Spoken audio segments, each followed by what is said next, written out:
The wind that swept through the plaza had the metallic bite of indifference, a cold, impartial force that cared nothing for the stories of the people it chilled. It whipped around the bases of gleaming glass and steel towers, monuments to a world of finance that operated in a language of numbers and acquisitions, a world utterly alien to the one at street level. Here, the air smelled of exhaust fumes, roasted nuts from a vendor's cart, and the damp chill of concrete. The sounds were a constant, chaotic symphony. The distant wail of a siren, the impatient honking of gridlocked traffic, the low murmur of 100 conversations blending into a single anonymous hum. It was a place of stark contrasts, a no-man's land between the kingdom of the wealthy and the struggle of the forgotten. Sunlight, when it managed to pierce the urban canyon, seemed hesitant, splashing onto the pavement in weak, fleeting patches before being swallowed again by the long shadows of the skyscrapers. This was the stage, an amphitheater of apathy, where fortunes were made floors above, while survival was earned one coin at a time on the cold stones below. In the midst of this urban torrent sat Eleanor Vance, a still point in a turning world. She was a woman of 72 years, though the city had etched deeper lines of hardship onto her face than time alone ever could. Her coat, a respectable but threadbare wool, was buttoned to her chin, a futile barrier against the relentless cold. Her posture, however, betrayed a history of discipline and grace. She sat, not slumped in defeat, but upright on her small folding stool, her spine straight, a silent defiance against the gravity of her circumstances. Beside her rested a violin case, its black leather scuffed and worn at the edges, the clasps tarnished with age. Her hands, gloved in thin, worn leather, rested on the case with a possessive tenderness, as if it were not an object but a sleeping child. Her eyes, the color of a winter sky, scanned the faces of the passers-by, not with the desperation of a beggar, but with the quiet observation of a professional waiting for her audience, however small and fleeting it might be. She was a ghost of a concert hall, a relic of a more elegant time, marooned in the harsh, unforgiving present. Within the fragile fortress of her mind, a world of warmth and melody persisted. The biting wind on her cheeks would momentarily vanish, replaced by the scent of pine shavings and linseed oil from her husband's workshop. She could almost feel the familiar, comforting weight of Robert's hand on her shoulder, his calloused fingers a testament to a life of honest, creative labor. He had been a carpenter, but that word was too plain for his artistry. He was a sculptor of wood, a man who could coax life and music from inanimate timber. This violin, the one resting in the case beside her, had been his masterpiece. She remembered the day he gave it to her, not long after their wedding. He hadn't bought it, he had built it, spending nearly a year of his nights painstakingly shaping the spruce and maple, his brow furrowed in concentration, a soft smile on his lips. It was his love made tangible, his soul given a voice. Playing it each day was not just about earning enough for a meager meal and her small rented room. It was a sacred ritual, an act of remembrance. Every note she played was a conversation with his ghost, a promise that his legacy, his love, would not be silenced by the cruel noise of the city. Their life together had been a quiet symphony, full of small joys and shared dreams, until a predator in a $1,000 suit had brought it all to a crashing, discordant end. A real estate developer with a smile as polished as his Italian shoes and a heart as cold as the marble in his office lobby had set his sights on the block where Robert's workshop stood. He used a labyrinth of fraudulent permits and predatory legal tactics, a death by 1,000 paper cuts, to seize the property. Robert fought, pouring their life savings into a legal battle he could never win. The stress became a cancer in their lives, eroding his health until his heart, a heart so full of love and craftsmanship, simply gave out. The medical bills that followed were the final wave that pulled Eleanor under, consuming what little remained. She was left with nothing but the echoes of a life that had been stolen, and the violin. The instrument was the last piece of him, the last testament to a man who built beautiful things in a world that seemed to prefer tearing them down. Her fight now was not for justice, for she knew that was a luxury she couldn't afford, but for survival and for the sanctity of his memory. A new sound cut through the plaza's drone, a voice amplified by a small, crackling speaker. It was slick, confident, and predatory. Marco, the magician, had arrived. He set up his small folding table with practiced efficiency, his movements economical and sharp. He was a man who looked like he was perpetually trying to outrun his own cheap suit, a garment that was just a little too tight in the shoulders, a little too shiny under the weak sun. He wore a smile that never reached his eyes, which were constantly scanning, assessing, and dismissing the faces in the crowd. They were not people to him. They were marks, potential sources of income, objects to be manipulated for his own amusement and profit.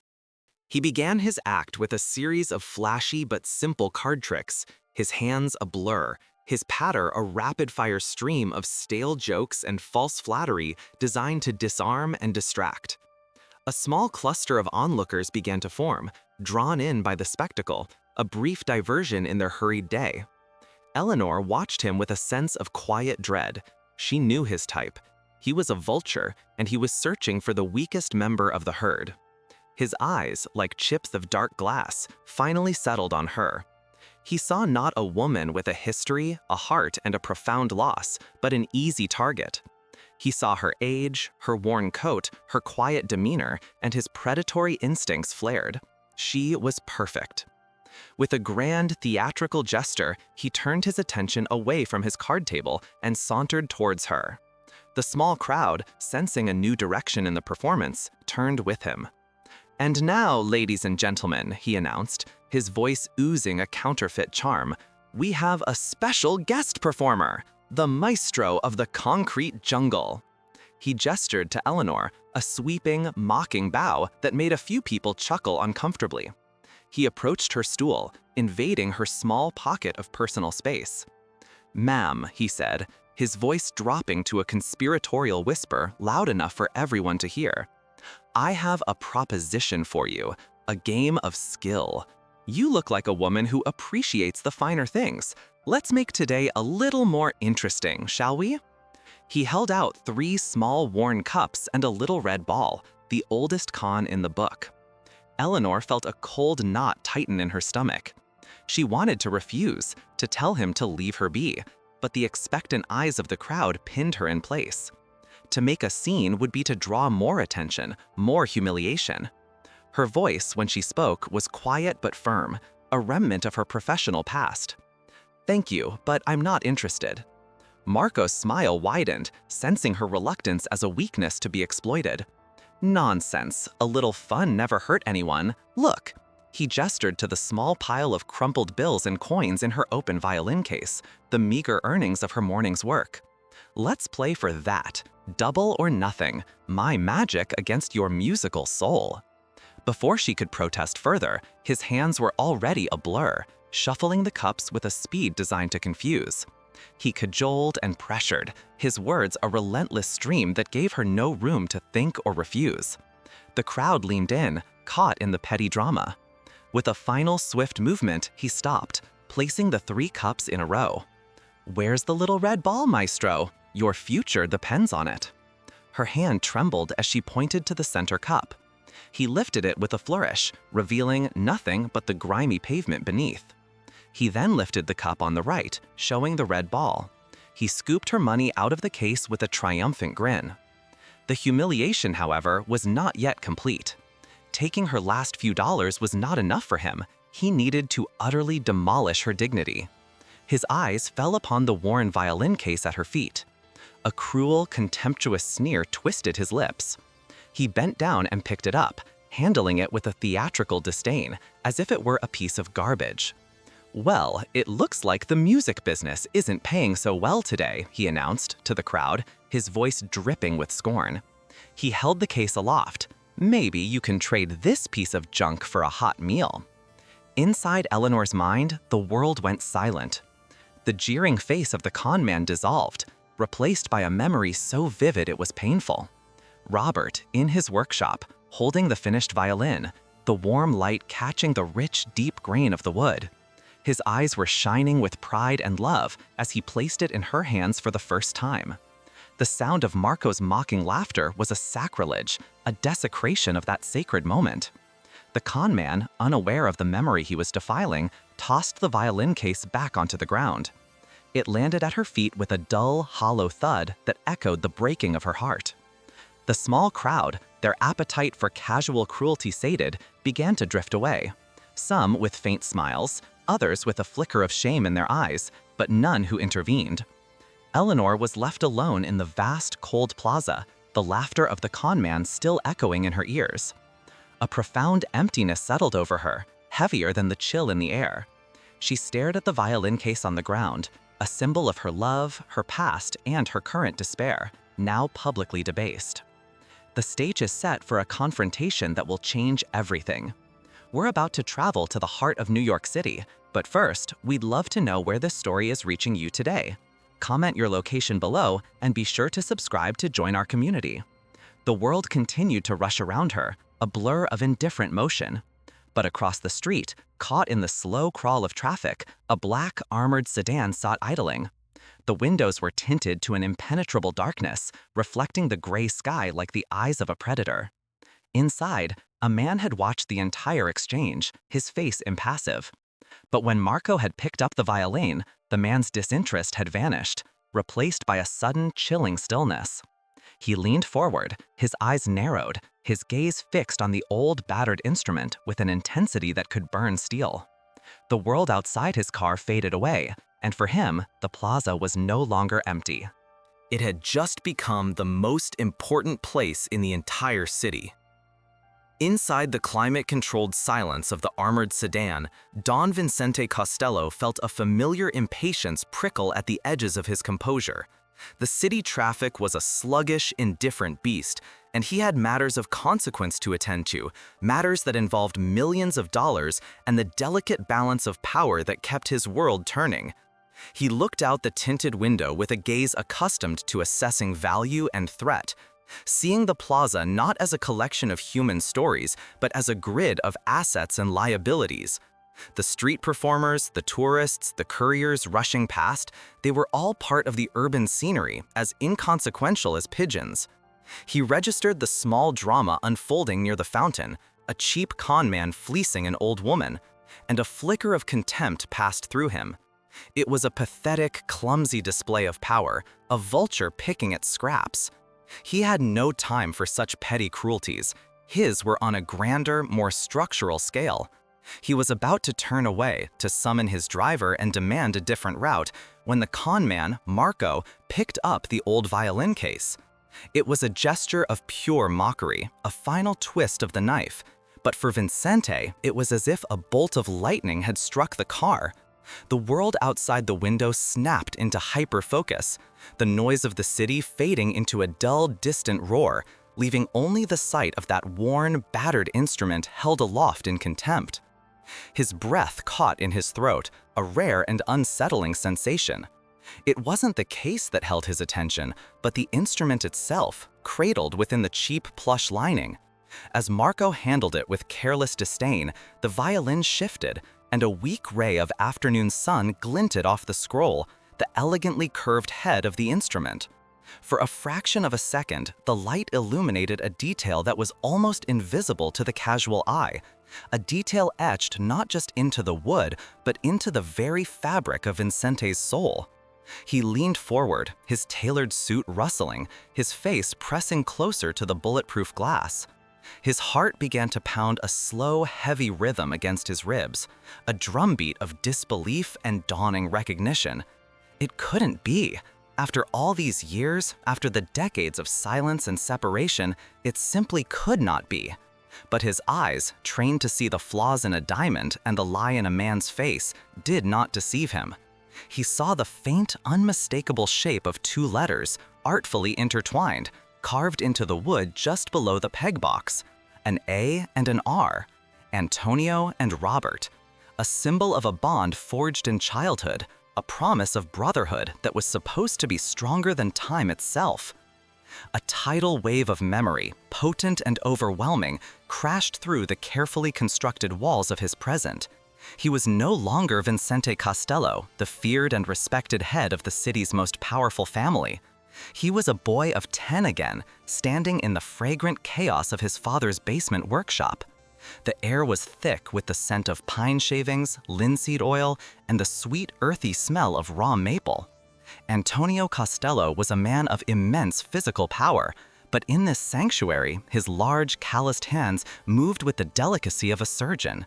Vincente remembered watching, mesmerized, as his father planed, carved, and shaped the pieces of wood, coaxing a soul from the lifeless timber. This wasn't a business for Antonio, it was a form of prayer. And this particular violin, Vincente remembered, was his father's magnum opus. It was not for a client, not for sale at any price. It was a gift for his wife, Vincente's mother, Isabella. He remembered the day his father presented it to her, her joyful tears, and the first notes she played.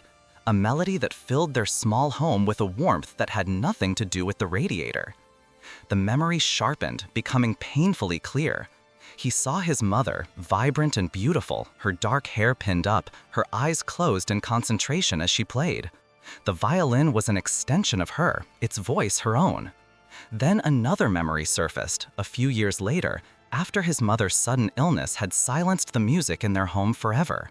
He remembered his father, hollowed out by grief, taking the violin from its case. He didn't play it, he just held it, his thumb tracing the smooth, familiar curves. And he remembered his father's best friend, Robert Vance, a man with a kind face and sawdust in his hair, sitting with him in silence, sharing the weight of his sorrow. It was Robert who had eventually convinced his father to let the music live on. The violin was later given to Robert's wife, Eleanor, herself a gifted musician, a wedding gift to symbolize the continuation of life, love, and the unbreakable bond between the two men. That instrument was not just wood and string, it was a vessel of love, a testament to grief, and a promise of enduring friendship. And now, that sacred object was being mocked in a cold, indifferent plaza, treated like garbage by a lowlife with cheap tricks and a hollow soul. The warmth of the memory instantly evaporated, replaced by an arctic cold that spread from Vincente's chest through his entire body.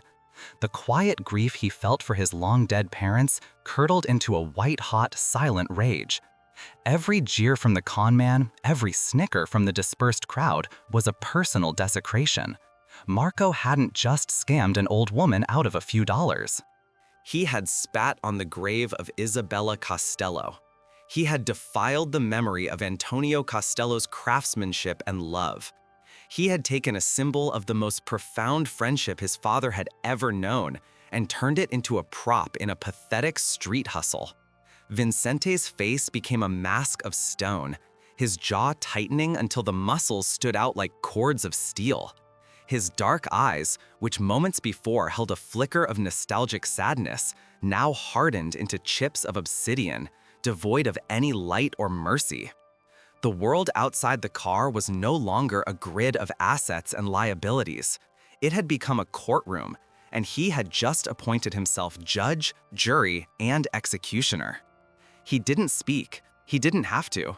He made a single, almost imperceptible gesture with his right hand, a slight flick of his fingers toward the scene. The man in the driver's seat, a loyal soldier who had been with him for 20 years, understood it instantly. It was a command more potent than any shouted order, a signal that the rules of the civilized world had been suspended. The driver gave a curt nod, his own face becoming impassive, and reached over to discreetly unlock the passenger doors. The quiet click of the locks was the only sound in the car, a sound that sealed Marco's fate more surely than the clang of a prison gate. The machine of the Costello family, usually operating in the shadows of boardrooms and back alleys, was about to make a very public, very precise appearance on the cold stones of the plaza. For Vincente, this was no longer about business or power. It was about honor. It was about a debt owed to the ghosts of his past. And the payment was about to be collected in full, with interest. The rear passenger door of the sedan opened with a soft, expensive hiss, a sound that seemed to cut through the ambient noise of the city. Two men emerged, stepping onto the pavement with a fluid, synchronized grace that belied their size. They were dressed in impeccably tailored dark suits, their white shirts so crisp they seemed to defy the city's grime. They were Luca and Nico, Vincente's most trusted enforcers, men whose loyalty was absolute and whose capacity for quiet, efficient action was legendary. They didn't run or shout. Their movements were calm, deliberate, and imbued with an unnerving purpose. They moved not like thugs, but like predators who knew their prey was already cornered. The few remaining onlookers who had lingered to watch Eleanor's humiliation felt a sudden, inexplicable chill. The atmosphere in the plaza shifted instantly, the air growing heavy and charged with a silent, terrifying electricity. The casual indifference of the city was being punctured by a focused, palpable menace. Marco the magician was in the middle of counting his meager winnings, a triumphant sneer still playing on his lips. He was replaying his victory, savoring the feeling of superiority, when a shadow fell over him. He looked up, annoyed, expecting to see a curious tourist or perhaps a police officer about to tell him to move along. But the men standing before him were neither.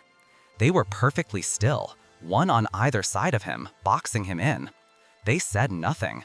They simply watched him, their eyes as flat and lifeless as polished stones. Marco's smug expression faltered, the sneer melting from his face to be replaced by a flicker of confusion, which quickly curdled into a knot of cold, primal fear in the pit of his stomach. He had spent his life on the streets, and he knew the difference between the official authority of a uniform and the absolute authority of men who operated without rules or badges. These men were the latter. Their silence was more terrifying than any threat. He tried to recover, to fall back on the slick charm that was his only real weapon. He opened his mouth to make a joke, to ask them if they wanted to see a trick, but the words died in his throat. The man on his left, Luca, simply raised a single eyebrow. It was a minute gesture, but it carried the weight of an executioner's sentence. It communicated without a single word that speaking would be a grave mistake. Marco's bravado shattered completely, leaving behind the raw, pathetic fear of a cornered animal. The crumpled bills in his hand suddenly felt slick with his own sweat. He could feel the blood draining from his face, a cold terror creeping up his spine. He had no idea what he had done, who these men were, or what they wanted, but he understood one thing with absolute bone-deep certainty. His life had just taken a turn into a dark, narrow alley from which there might be no return. The game was over. A new, far more dangerous one had just begun. Then, the driver's side door of the sedan opened. Vincente Costello emerged, stepping out of the car's luxurious interior into the harsh reality of the street. He moved with the unhurried, regal bearing of a man who owned not just the car, but the very ground he walked on. He was older, his hair a distinguished silver at the temples, but he carried himself with a coiled stillness that promised immense power. He wore a dark cashmere overcoat that settled perfectly on his shoulders, and in his hand he held a simple, elegant cane with a polished silver handle. The cane tapped lightly on the pavement as he walked, a slow, metronomic beat that sounded like a clock ticking down the final seconds of Marco's worthless life. The city, with all its noise and chaos, seemed to create a pocket of silence around him as he crossed the street. People instinctively moved out of his way, sensing the aura of absolute authority that radiated from him. He was a king moving through a world of peasants, and his destination was the small, pathetic drama he had witnessed from his throne. Eleanor saw him coming, and her heart sank even further. She flinched, pulling her threadbare coat tighter around herself. Her mind, already reeling from the public humiliation and the loss of her money, could only process this new development as a further escalation of her misery. She assumed this man was some powerful associate of the con artist, perhaps his boss, coming to inflict more cruelty or to chase her away from this spot for good. She braced herself for another onslaught of insults, for the final, crushing blow to her dignity. She lowered her head, wanting to become invisible, to simply disappear into the cold gray concrete beneath her.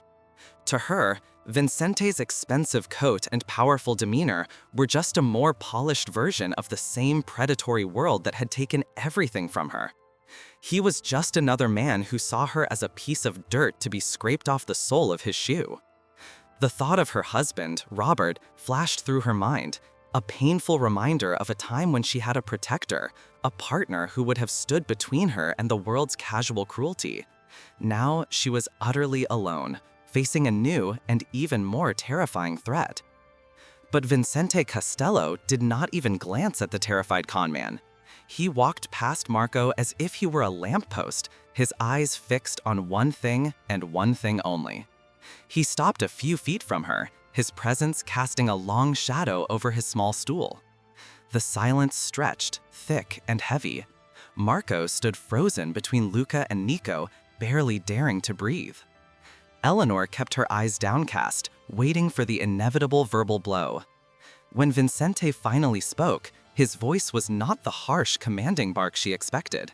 It was quiet, unexpectedly gentle, and carried a note of something she could not place, a deep, resonant sadness that seemed entirely out of place on the face of such a powerful man. He did not address her as old woman or maestro as Marco had. He addressed her with a simple, profound respect that she had not heard in years. He cleared his throat, the sound echoing in the stillness. "May I see that violin, ma'am?" The words hung in the air, simple and direct, yet loaded with a significance that only he understood. Eleanor looked up, startled, her eyes meeting his for the first time. She saw no contempt in his gaze, no mockery. She saw an intense, searching curiosity and that same flicker of deep, buried pain. Her fear was momentarily replaced by a profound confusion. Why would this man, a man who looked like he could buy the entire city block, be interested in her old, battered instrument? She hesitated, her hands instinctively tightening their grip on the worn case. This violin was the last piece of her husband, the last tangible link to the life that had been stolen from her. The thought of letting another stranger handle it, especially after Marco's desecration, was agonizing. She clutched it to her chest as if it were a shield, the only thing she had left to protect herself with. Vincente saw the fear and hesitation in her eyes, and he understood. He took a small, non-threatening step closer. His voice, when he spoke again, was even softer, laced with a raw vulnerability that was startling to behold. "My father," he said, the words feeling strange and heavy on his tongue after so many years in such a context. He used to make them. It was not a lie, but a confession, a shard of his own history offered up as a token of peace. This simple statement changed everything. It recontextualized his interest from that of a predator to that of a connoisseur, or perhaps something more. It was an appeal not to her fear, but to her own history, to her own understanding of craftsmanship and love. Slowly, hesitantly, as if in a trance, Eleanor's hands loosened their grip. Her mind was racing, trying to make sense of the surreal situation. She looked from Vincente's earnest, pained face to the two silent, menacing figures flanking the now ashen con artist. Nothing made sense, but the quiet sincerity in this powerful man's voice felt like the only solid thing in a world that had suddenly tilted on its axis. With trembling hands, she unlatched the old case. The lid creaked open, revealing the violin nestled in its faded velvet lining. The instrument looked ancient, its varnish worn thin in places from years of playing, its body marked with the small nicks and scratches of a long and well-loved life. To anyone else, it was a worthless antique, a piece of junk, just as Marco had described it. But to Vincente, it was a holy relic. He reached down, his movements slow and deliberate, and lifted the violin from its case. His touch was not that of a musician or a collector. It was the touch of a son holding a piece of his mother's memory. He handled it with a reverence that bordered on worship, his large hands cradling the delicate wooden body as if it were a sleeping bird. The weight of it felt familiar, a phantom memory from a childhood spent watching his father work. He felt the history in the wood, the love that had been poured into its creation. He turned the instrument over in his hands, his gaze immediately finding the spot on the scroll. He ran the pad of his thumb over the small, intricate carving, A and R. The letters were faded, softened by the passage of more than half a century, but they were there. They were real. A wave of emotion so powerful it almost buckled his knees, washed over him. It was a complex cocktail of grief, rage, and a profound aching sense of destiny. The universe, in its cruel and mysterious way, had brought him to this exact spot at this exact moment. It had chosen the most public and humiliating circumstances to return a piece of his own soul to him. He closed his eyes for a moment, steadying himself, the image of his father's smiling face burning brightly behind his eyelids. He had found it. After all these years, he had found his mother's violin. The confirmation settled in his chest not with a sense of triumph, but with the heavy weight of a sacred duty he now had to fulfill. He opened his eyes and looked at Eleanor, his expression softened by the flood of memory. The cold mask of the dawn was gone, replaced by the face of a son grieving for his parents. His voice was thick with emotion when he spoke again, his question quiet but insistent. "What is your name?" he asked. She swallowed, her throat dry. "Eleanor," she whispered, her voice barely audible. "Eleanor Vance." The name was unfamiliar to him, a loose thread in a story he was desperately trying to piece together. He needed the final confirmation, the key that would unlock the entire history of the object in his hands. He gestured toward the violin, his gaze never leaving her face, his voice dropping to a near whisper, laden with the weight of a lifetime of questions. "And how?" he asked, his voice filled with a quiet intensity. "Did you come to possess this instrument?" He needed to know. He had to know the journey it had taken from his family's home to this cold, unforgiving plaza. Eleanor's gaze drifted to the middle distance, her eyes seeing not the plaza, but a small, sunlit workshop filled with the scent of sawdust. The memory of her husband was a constant, bittersweet ache in her heart, but speaking of him now to this strange and powerful man felt like a sacred duty. "It belonged to my husband," she said, her voice gaining a measure of strength as she spoke of him. "His name was Robert Vance. He was a carpenter, a wonderful carpenter. He didn't build this violin, but he cherished it more than anything. It was a gift," she explained, "a wedding present from his dearest friend, a man he grew up with, a man he called his brother." She paused, a sad, faint smile touching her lips as she recalled the stories Robert used to tell her about this long-lost friend. She didn't know the man's full name, only the first name Robert had always used. His name was Antonio. The name hit Vincente like a physical blow. Antonio. Robert Vance. The pieces of the puzzle didn't just click into place, they slammed together with the force of a thunderclap, shaking the very foundations of his world. Bobby Vance. That was what his father had always called him. His best friend from the old neighborhood, the one who was there for him when his mother died, the man he trusted above all others. A profound sense of shame washed over Vincente. His father had made him promise on his deathbed to always look out for the Vance family, a promise a young, ambitious Vincente, consumed with consolidating his own power, had let slip through the cracks of time. He had failed in his duty.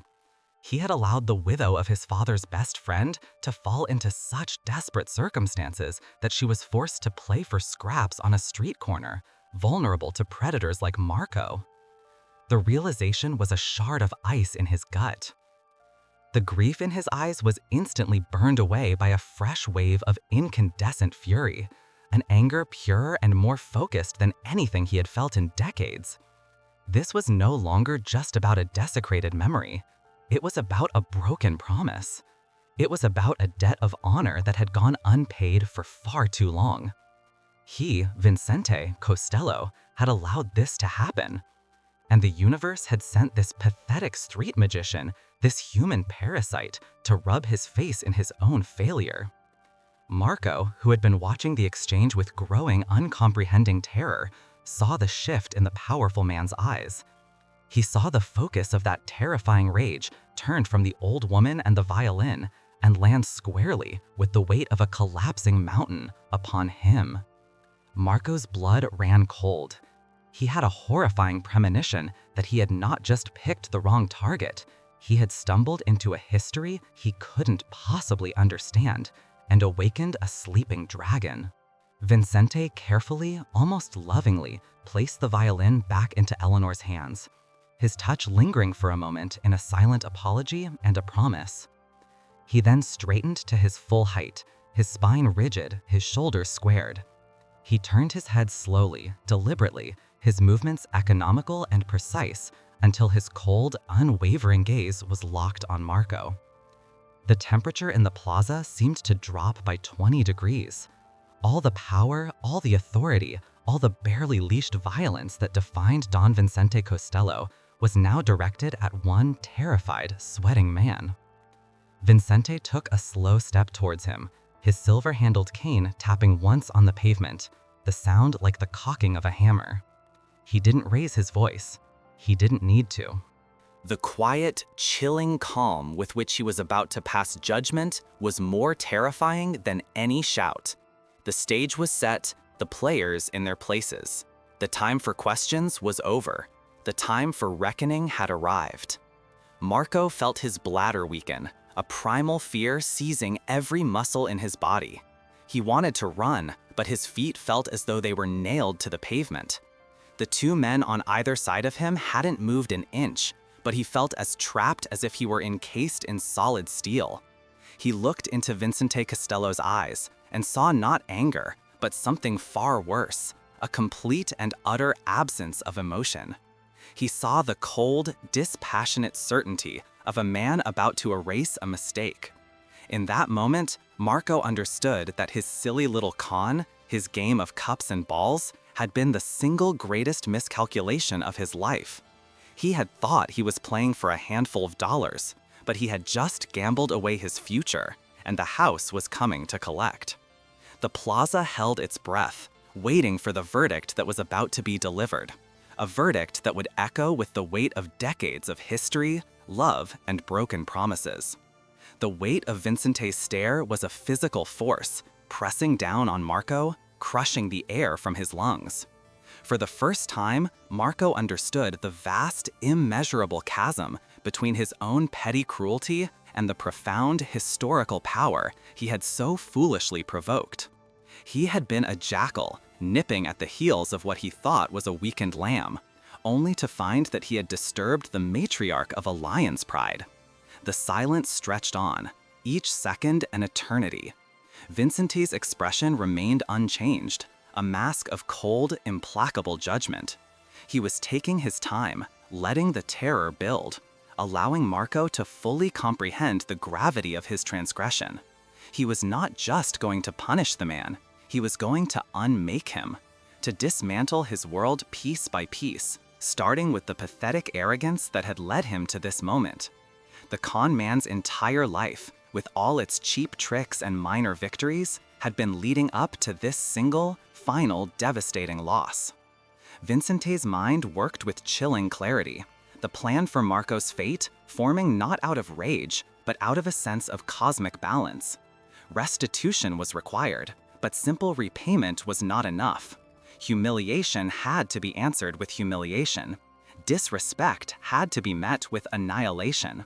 He would not just take Marco's money or have him beaten. That was too simple, too crude. The punishment had to be elegant. It had to be poetic. It had to serve as a lesson, not just to Marco, but to the universe itself. That some things are sacred, some memories are inviolable, and some debts must be paid in a currency far more valuable than money. He would restore what had been taken from Eleanor, not just her few dollars, but her dignity, her security, and her place in the world. And he would do it using Marco as the unwilling instrument of that restoration, turning the con man's own actions back on him with devastating force. The Don finally took another slow, deliberate step forward, closing the remaining distance between himself and Marco. He leaned in slightly, not in a threatening posture, but in a gesture of false intimacy that was far more menacing.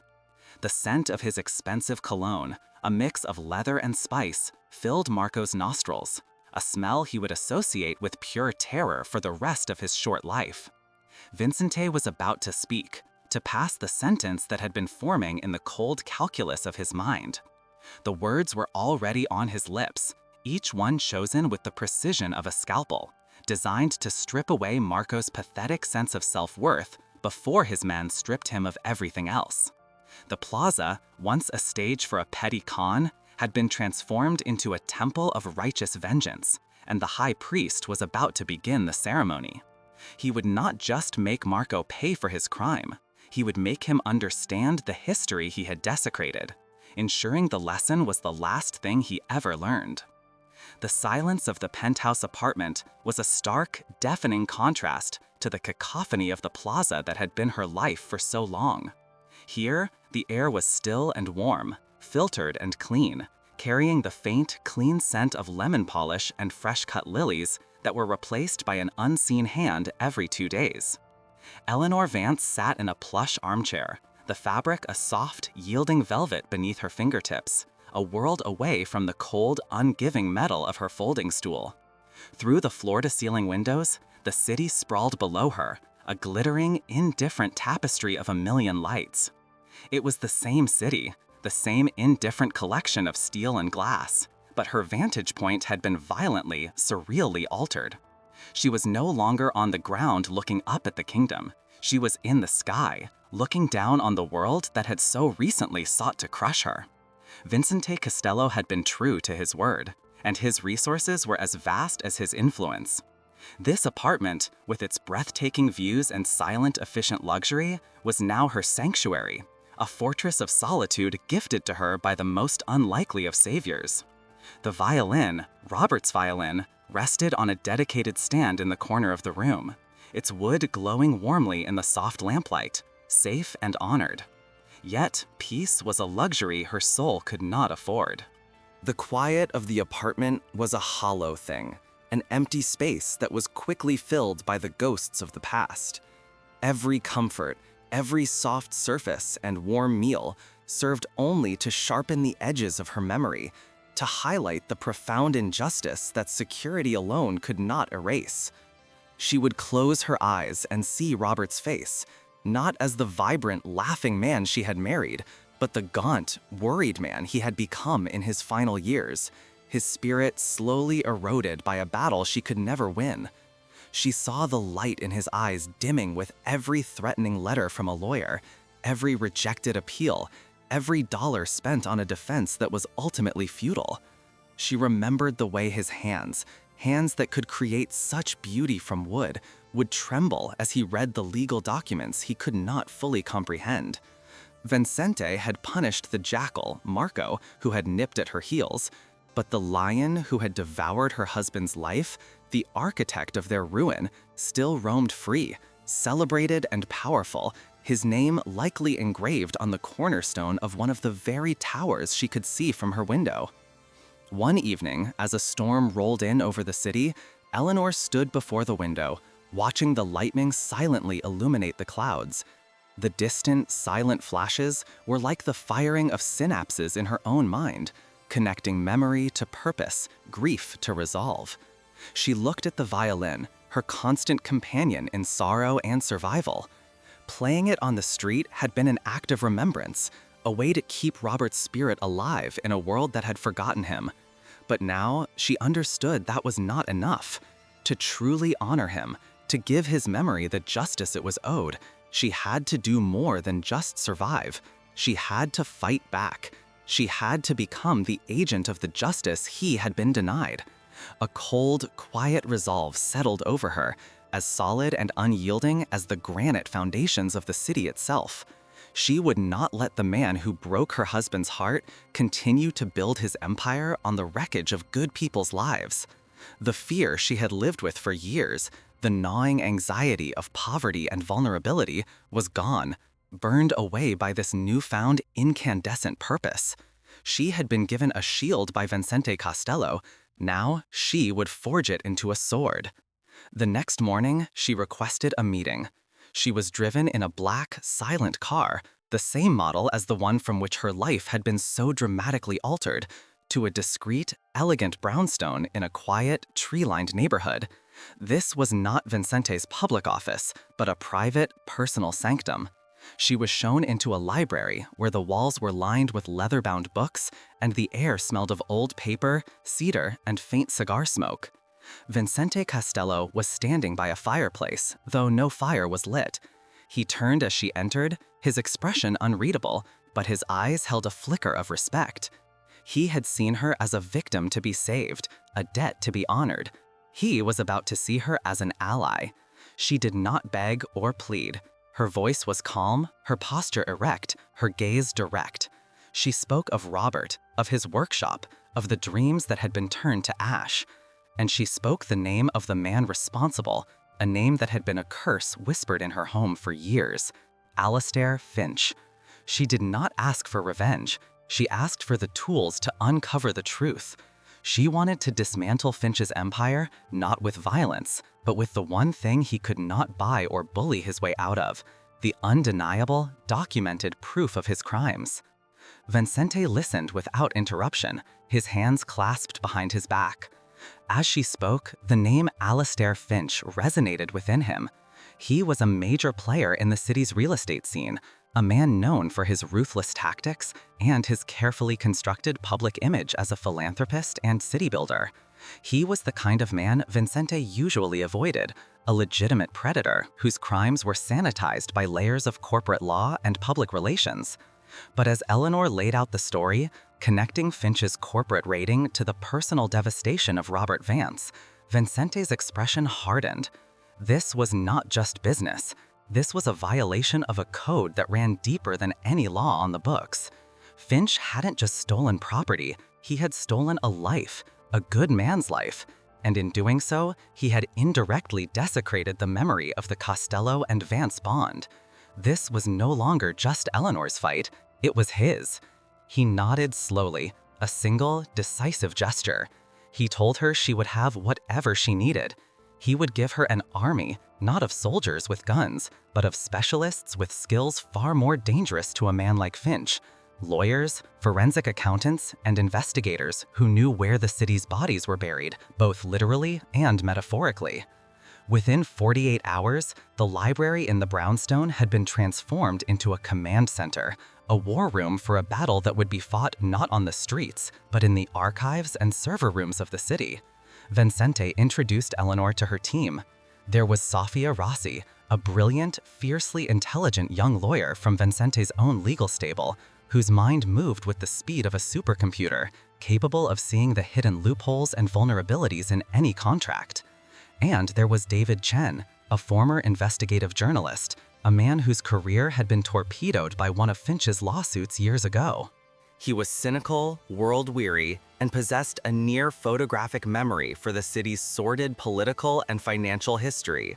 He also harbored a deep personal grudge against Alistair Finch. They were not just employees, they were artisans of justice, each with their own reason to see Finch fall. Eleanor, to their initial surprise, was not a passive client. She was the heart of the operation. She was the keeper of the history, the one who remembered the names, the dates, the small, seemingly insignificant details that would become the crucial first threads for David to pull. The investigation began as a slow, arduous excavation of the past. Boxes upon boxes of old legal documents from Robert's failed lawsuit were brought to the brownstone.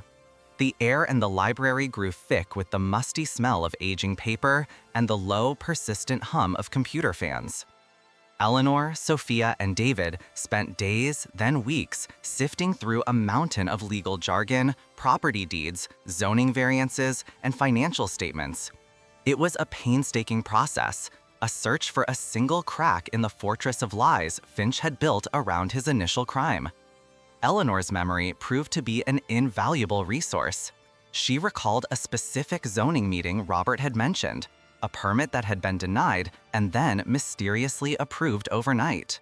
She remembered the name of a city inspector who had seemed sympathetic but was suddenly transferred.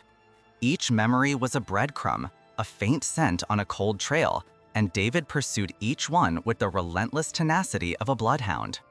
Sophia, meanwhile, was building a digital model of Finch's corporate structure, a dizzying web of shell companies, offshore accounts, and holding firms designed to obscure ownership and liability.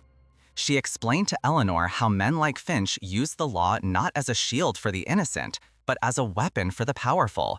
creating a labyrinth so complex that it would bankrupt any ordinary person who tried to navigate it. As she worked, a cold professional anger burned in Sophia's eyes. She saw in the elegant, complex structures the same predatory logic that had allowed countless other injustices to occur. For her, taking down Finch was not just about one case. It was about striking a blow against the entire corrupt system he represented. The long hours bled into one another, fueled by coffee and a shared simmering outrage. The team was a strange but effective trinity. Eleanor's memory, David's street smarts, and Sophia's legal brilliance, all backed by the silent, limitless resources of Vincent Costello. They focused their initial efforts on the seizure of Robert Vance's workshop, the original sin from which all of Finch's subsequent successes had grown. The official records were pristine, a perfect picture of a legal and legitimate real estate transaction. Every document was signed, every permit stamped and approved. It was too perfect. David, relying on his journalist's intuition, knew that such a clean paper trail often concealed the dirtiest secrets. He began to dig into the periphery, looking not at the transaction itself but at the people involved. He spent weeks in the dusty basement of the city records office, cross-referencing names, dates, and addresses, searching for a pattern, a connection that wasn't supposed to be there. He was looking for the human element, the weak link in the chain of legal armor Finch had constructed around himself. The work was tedious and often fruitless, leading them down one cold trail after another. For a time, it felt as though Finch was a ghost, his crimes so perfectly executed that they had left no trace. The first significant crack in the wall appeared not in a document, but in a person. David, through a network of old contacts, managed to track down a retired city clerk named Arthur Pinter. Arthur had worked in the zoning and permits department for 40 years and had been on duty during the period when Finch was acquiring the properties on Robert Vance's block. When David and Eleanor went to meet him at his small, tidy home in a quiet suburb, Arthur was initially terrified. He remembered the Vance case. He remembered the pressure that had come down from on high, the whispers in the hallways, the sudden, inexplicable reversals of official decisions. He had been too scared to speak up then, a man with a mortgage and a family to protect, and he was still scared now. He knew what Alistair Finch was capable of, and he wanted no part of any fight against him. The fear in his eyes was a testament to the long shadow Finch cast over the lives of those he had trampled on his way to the top. Eleanor did not pressure him. She did not speak of justice or retribution. She simply sat with him in his small, sunlit living room and told him about Robert. She spoke of his passion for his work, the love he had for his small workshop, the way his spirit had been broken not just by the loss of his property, but by the feeling that the system itself was rigged against him, that his lifetime of honest work meant nothing in the face of money and power. She showed Arthur a small, faded photograph of her and Robert, standing proudly in front of the workshop, years before Finch had ever cast his shadow over their lives. As she spoke, something shifted in the old clerk's eyes. The fear was still there, but it was now joined by a flicker of shame and a deeper, older anger at the injustice he had been forced to witness and enable through his silence. He had spent his life stamping papers, being a small, insignificant cog in a giant machine, and this was his chance, perhaps his last chance, to make his small role mean something. Arthur Pinter finally broke his decades of silence. He didn't have a smoking gun, no single document that would incriminate Finch. What he had was a key. He told them about Finch's preferred method for handling difficult acquisitions. Finch didn't just bribe officials with cash. That was too clumsy, too traceable. Instead, he used a third-party consulting firm, a company called Urban Development Solutions, as a cutout.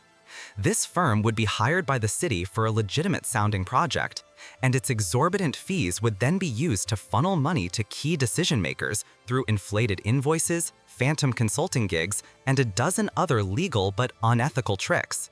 The firm was a ghost, existing only on paper, and it had been dissolved over a decade ago. But Arthur remembered the name. It was the crucial piece of information they had been missing, the name of the weapon Finch had used to destroy Robert Vance. The name Urban Development Solutions was all Sophia needed. She unleashed the full power of her legal and digital forensic skills. The firm had been dissolved, its physical records likely destroyed, but its digital footprint was another matter. She explained that even when a company dies, its data often lives on in forgotten servers, in the archives of accounting firms, or on the backup tapes of its former internet providers. The hunt became a digital one, a deep dive into the ghost world of defunct corporations. Sophia filed a series of carefully worded, legally airtight subpoenas, leveraging the full weight of the Costello legal machine. She targeted the accounting firm that had handled the dissolution of UDS, a firm that had since been absorbed by a larger conglomerate. It was a long shot, a search for a single file on a server that likely hadn't been accessed in 15 years. The wait for the results was agonizing, each day a small eternity of hoping their long shot would pay off. Meanwhile, David's investigation into Finch's current activities revealed a pattern. The man was preparing for his crowning achievement, a massive, multi-billion-dollar waterfront development project, a legacy-defining venture that required the city's full cooperation and a mountain of public subsidies. To secure this, Finch had launched a massive charm offensive, rebranding himself as a civic leader and philanthropist. He was hosting a major charity gala at the end of the month, an event that would be attended by the city's entire political and financial elite. This gala was to be the public coronation of Alastair Finch, the moment he transitioned from a ruthless developer into a beloved city father.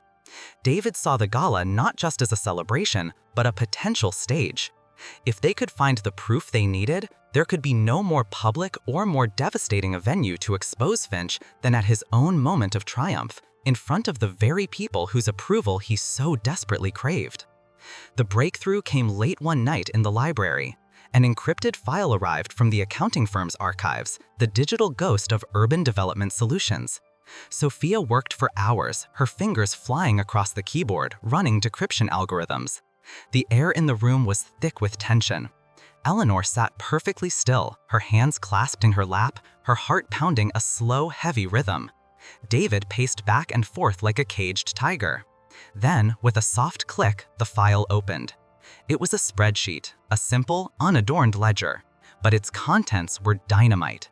It was a detailed, meticulously kept record of every single payment made by UDS. There were names, dates, and amounts. There was a payment to the city inspector who had been transferred, coded as a relocation bonus. There was a series of large, unexplained consulting fees paid to the wife of the city councilman who had pushed through the final zoning variance. And at the very bottom, there was a single, massive payment, authorized by Alastair Finch himself, to a shell company that was then traced back to the judge who had dismissed Robert Vance's final appeal. It was all there, the entire conspiracy, laid bare in cold, hard numbers. It was the irrefutable, undeniable proof of a systematic campaign of bribery, fraud, and corruption that had not only stolen Robert's workshop, but had likely been replicated dozens of times over the years. This single document was the key to unlocking Finch's entire criminal empire. They had him. After all the years of pain and helplessness, after all the lonely nights and desperate days, Eleanor finally had the weapon she needed. She looked at the screen, at the neat columns of numbers that represented the sum of her husband's destruction, and she did not feel triumph. She felt a profound, solemn sense of purpose. The grief was still there, a permanent resident in her heart, but it was no longer a weight that held her down. It was now the fuel for the fire that was about to consume Alastair Finch. The stage was set, the evidence was secured. The plan for the final confrontation at the charity gala was no longer a hopeful strategy. It was a certainty. The checkmate was in sight. The grand ballroom of the Metropolitan Legacy Hotel was a universe unto itself, a self-contained galaxy of power and influence, where the stars were not distant balls of gas, but the men and women who moved the city's levers of finance and politics. The air was a thick, intoxicating perfume of money, a blend of vintage champagne, seared scallops, and the subtle, expensive fragrances worn by the guests. Light from a dozen crystal chandeliers, each one the size of a small car, fractured into a million shimmering diamonds, scattering across the polished marble floor and glinting off of jewel-encrusted necklaces and solid gold watches. A low, contented murmur of conversation, the sound of deals being made and alliances being forged, provided a constant underscore to the soft, elegant melodies of a string quartet in the corner. This was the pinnacle of Alastair Finch's world, a monument to his success, and tonight he was its undisputed king. He stood at a podium on a raised stage, bathed in a warm, adoring spotlight, his smile as wide and insincere as his philanthropic promises. He was in the middle of a self-congratulatory speech about civic duty and giving back, his voice smooth and practiced, the very picture of a benevolent titan. He was untouchable, a god in his own gilded temple, and the congregation of the city's elite hung on his every hollow word, eager to be blessed by his proximity. Into this world of calculated illusion stepped a figure of undeniable truth. Eleanor Vance entered not through the grand main doors, but through a discreet side entrance, escorted by one of Vincente's men, who then melted back into the shadows. She wore a simple, dark blue dress of elegant cut but unadorned fabric, a stark and beautiful contrast to the glittering peacocks surrounding her. Her silver hair was styled simply, and she wore no jewelry, save for the simple wedding band she had never taken off. She was not an invited guest. She was a reckoning. She moved with a calm, deliberate grace, her back straight, her head held high. Inside her, a storm of emotion was held in perfect, disciplined check. The scent of champagne did not intoxicate her. It reminded her of the bitter smell of antiseptic in the hospital where Robert had spent his final days. The sound of the string quartet did not soothe her. It was a pale echo of the music her husband's violin could produce, a sound she fought to preserve. She felt Robert's presence beside her, not as a ghost of sorrow, but as a pillar of strength. This was not for revenge. Revenge was a hot, messy emotion. This was for justice, a force as cold, clean, and unyielding as a surgeon's scalpel. She was here to excise a cancer from the city's heart, and she felt no fear, only a profound and solemn sense of purpose. Alastair Finch was reaching the climax of his speech, his hands gesturing grandly to the large projection screens behind him, which currently displayed an artist's rendering of his glorious new waterfront development. "It is a legacy," he boomed, his voice resonating with false sincerity. "Not for me, but for our children, and for our children's children." At that precise moment, as if summoned by the invocation of legacy, the screens flickered. For a split second, they went dark, drawing a confused murmur from the crowd. Finch faltered, a flash of annoyance crossing his face. He assumed it was a technical glitch. But then the screens came back to life, not with the image of his gleaming towers, but with the stark, black and white image of a scanned document. It was a ledger. David Chen, seated at a remote terminal in a van parked a block away, had just breached the event's audio-visual system. The name Urban Development Solutions appeared in crisp, clear letters at the top of the screen. Then another document flashed up, a bank transfer record. Then another, a property deed. Then a name, a city councilman's name, next to a figure that was precisely 10 times his official annual salary. The murmur in the ballroom grew louder, laced now with confusion and a dawning, delicious sense of scandal. Finch's world began to dissolve in real time. His practiced smile froze, then cracked, a fragile piece of porcelain shattering under immense pressure. The blood drained from his face, leaving behind a pasty, gray mask of pure terror. He stammered into the microphone, trying to laugh it off. "Looks like we have some technical difficulties tonight," he said, his voice a full octave higher than before. But no one was listening to him. All eyes were glued to the screens, where Sophia's meticulously organized evidence was now cycling in a damning, undeniable loop. The spreadsheet detailing the bribes, the name of the judge who dismissed Robert's case, the final, damning signature of Alastair Finch himself, authorizing the payments. The crowd's reaction was a slow, cascading wave of horror and fascination. The whispers became gasps. Smartphones were raised, their small screens recording the public execution of a titan. Powerful men who had been shaking Finch's hand minutes earlier now took discreet steps backward, creating a visible, ever-widening circle around the man on the stage. He was no longer a king in his temple. He was a naked fraud, exposed and alone under the harsh, unforgiving lights. His empire of lies, built over decades, was crumbling to dust in a matter of seconds. As the chaos reached its peak, a path cleared through the crowd. Eleanor Vance walked toward the stage, her steady, unhurried pace a stark contrast to the frantic energy swirling around her. One of Vincente's men appeared as if from nowhere and handed her a live microphone. She did not need to raise her voice. The ballroom, sensing a new and final act in the drama, fell into a stunned, expectant silence. She stood at the edge of the stage, looking up at the broken, sweating man in the spotlight.